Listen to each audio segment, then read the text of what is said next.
Following on from our last video on Goalfinder, we are going to look in more detail at the heat indicator. The heat indicator looks at various aspects of the game and tries to predict when a goal is highly likely. Of course, the software cannot see into the future, so there is not a goal every time the heat indicator is triggered. If you haven't seen our previous video on Goalfinder, please do take a look. The link is in the description below. So as a reminder, the heat indicator is only applicable for in-play games. The indicator appears to be related to the pressure indicator, but I'm not privy to the exact algorithm and calculation. To be honest, it doesn't really matter. Just let the software worry about it. If the indicator does come on, it can go off again very quickly if the action dies down. Don't automatically assume a goal will be scored instantly when the indicator comes on. It is purely a means to show that the game has got a lot of action in it and goals, based on the algorithm, are likely. In this video, we're going to study games that have hot periods to see if we can catch a goal or two. I must admit, I don't know how successful I'll be. It is also worth mentioning that goals are also scored from games that are not hot, or even in hot games in cooler periods. We aren't interested in them, we just want to see how good the software is at predicting goal action. Without further ado, let's check out the action.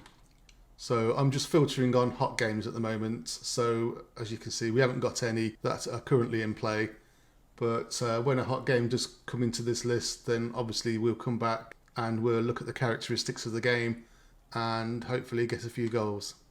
So we've got our first hot game of the day here in the second Bundesliga in Germany, Dresden against Magdeburg. We can see we've only been playing for 9 minutes here, and there's a lot of pressure from Dynamo.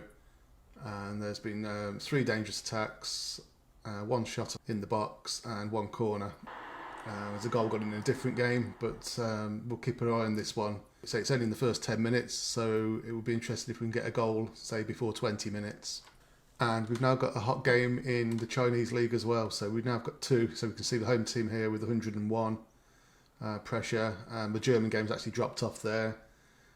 So that's obviously quieting down a little bit, but we'll continue to monitor it until 20, as we will do with the Chinese game, and hopefully one of the 2 will bring us a goal.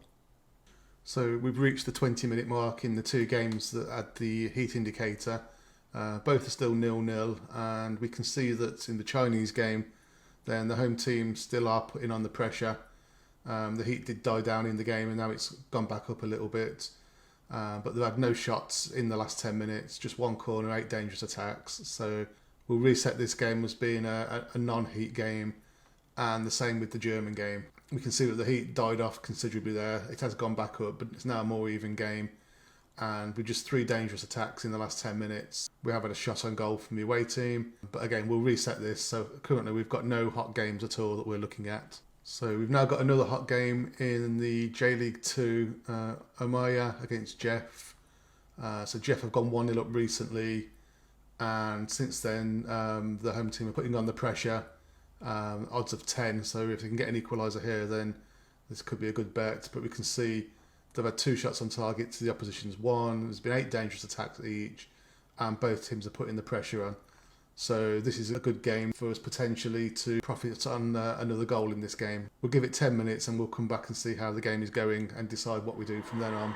So 10 minutes have passed in our Japanese game, and we can see that both teams are kind of cancelling each other out now. There's no real team asserting too much pressure, and we can see the heat has slowly died out of the game, and we will keep an eye on it. In the Chinese game, the heat level is still quite high, but there's been no shots in the game in the last 10 minutes and only 11 dangerous attacks. So again, that one is definitely on the back burner. There has been a goal in the German game. As we can see, it's gone to the away team, and the home team have been piling on the pressure right up until the goal. And now the away team have taken the lead, and they've had the better of it, as we can see there, since that goal.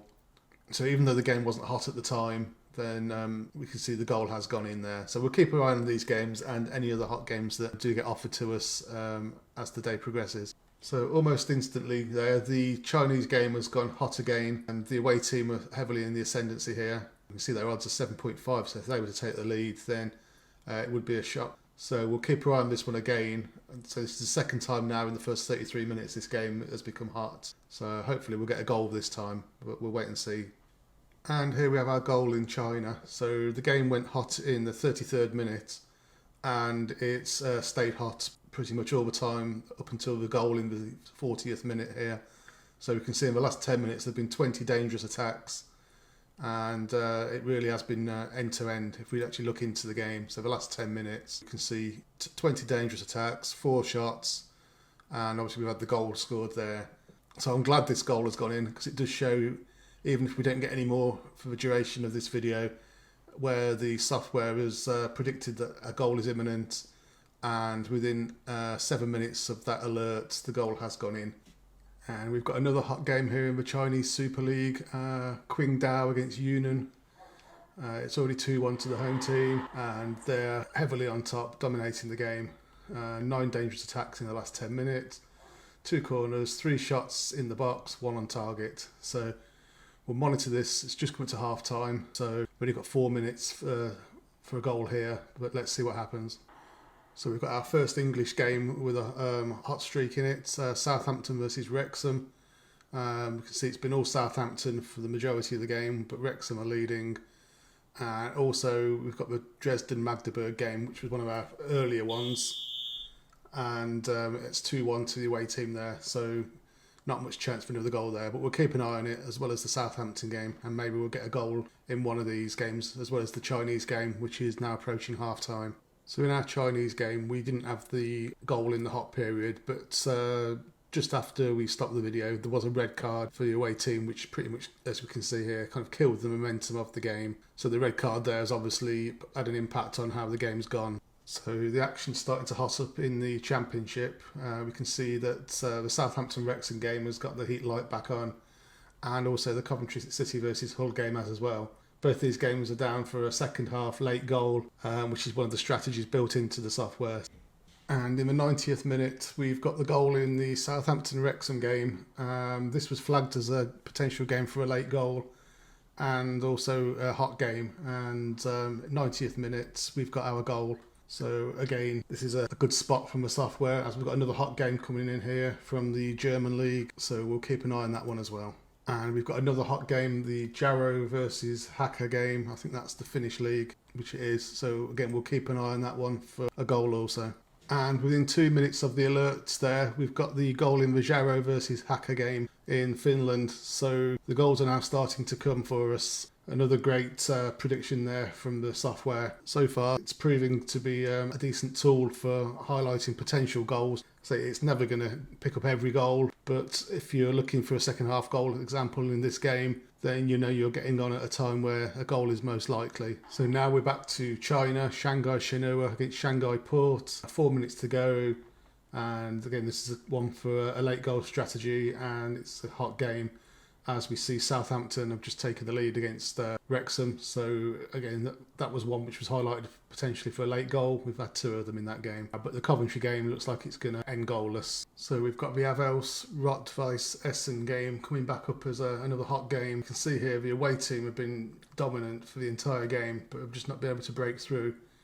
And even now, we're having 11 dangerous attacks in the 88th minute, but just 1 shot on target. So we'll monitor this game again. It looks like it will end 0-0, but let's just see what happens in the final 2 minutes plus injury time. And there we have it in the 89th minute. Just a minute after the heat indicator came on, Rot-Weiss Essen have taken the lead. I mean, it looks like they've deserved it. But again there, the software was giving us the indicator, and a minute later, in pops the goal. It's not always going to be as quick as that, but again, the software here is actually showing how valuable it is in play. It allows you to read the game and make informed decisions even when you're not viewing live pictures of the game. And to me, that is a powerful thing to have in your armoury. We're going to stop our live games there. I think we've had enough success here to show how powerful this tool is. I mean, it doesn't get it right all the time. It could be that the game is hot, but if a team can't score, then it can't score, and that is no fault of the software. Maybe have a word with the players. But even if a goal doesn't go in, it gives you an understanding of the dynamics of how the game is playing out. So if you're looking for a second half goal, for example, and you're normally getting around the 55th, 60th minute, then if the game is dead, then maybe you wait another 2 or 3 minutes till it livens up and save yourself a few more ticks and potentially make more profit that way. But I think this tool is a great addition to the trading scene, and it's certainly one that you should consider. As a reminder, we did a video a couple of weeks back now just showing you the basics of what the software does, and now this one we've actually showed it in action over a number of games, and you can see yourself how it performs. So again, if you want to purchase this software, then the prices are on the screen now, and I will put a link in the description below. I'm not affiliated with the software at all, so it doesn't matter to me if you purchase it or not. I make nothing from it. As I said in the last video, my job as a channel is just to promote software that's out there that gives you extra value, and I think this software does that. If you think this is useful, then by all means reach out to the Goalfinder team and make your purchase. If you found this video useful and you'd like to see similar ones in future, please do give us a like and subscribe.